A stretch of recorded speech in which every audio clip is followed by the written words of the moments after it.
সুপ্রিয় দর্শকবৃন্দ সবাইকেই অগ্রিম ঈদ মুবারক। বন্ধুরা, দেখতে দেখতে এই রমজান মাসের আমরা শেষের দিকে চলে এসেছি। আর এই মুহূর্তে আমাদের প্রত্যেকের মনেই একটাই প্রশ্ন যে এই বছর খুশির ঈদ ঠিক কবে নাগাদ পালিত হবে? রোজা কি 29টায় মানতে হবে নাকি 30টা? তো এই বিষয়ে জাতীয় চাঁদ দেখা কমিটির তরফ থেকে যে আপডেটটি চলে এসেছে তাই কিন্তু জানিয়ে দিব আজকের এই ভিডিওটির মাধ্যমে। তাই বিস্তারিতভাবে জানতে হলে অবশ্যই পুরো ভিডিওটির সাথেই থাকবেন। আর সবাই কমেন্ট বক্সে লিখবেন আলহামদুলিল্লাহ, ঈদ মুবারক। বন্ধুরা, রোজা ঠিক কবে হতে পারে এটা সম্পূর্ণই নির্ভর করে চাঁদ দেখার উপর।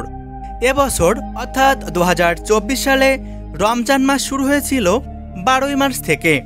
সেই হিসেবে রমজান শেষে শাওয়ালের চাঁদ দেখার উপর নির্ভর করে ঈদ উল ফিতর পালিত হতে পারে 10 অথবা 11 এপ্রিল। এটা হচ্ছে সম্ভাব্য তারিখ। রমজান মাস যদি 29 দিনের হয়ে থাকে তাহলে ঈদ উল ফিতর পালন করা হবে 10ই এপ্রিল। আর রমজান যদি 30 দিনের পালন করা হয়ে থাকে তাহলে ঈদ উল ফিতর পালন করা হবে 11ই এপ্রিল। এবার আসি মেন পয়েন্টে।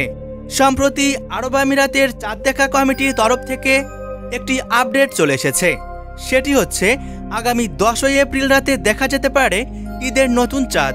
সেই হিসেবে বাংলাদেশ, ভারতবর্ষ এবং তার পাশাপাশি দেশগুলিতে ঈদ উল ফিতর পালিত হবে 11ই এপ্রিল। তো বন্ধুরা, ভিডিওটি অবশ্যই আপনার প্রিয়জনদের সাথে শেয়ার করবেন। ধন্যবাদ।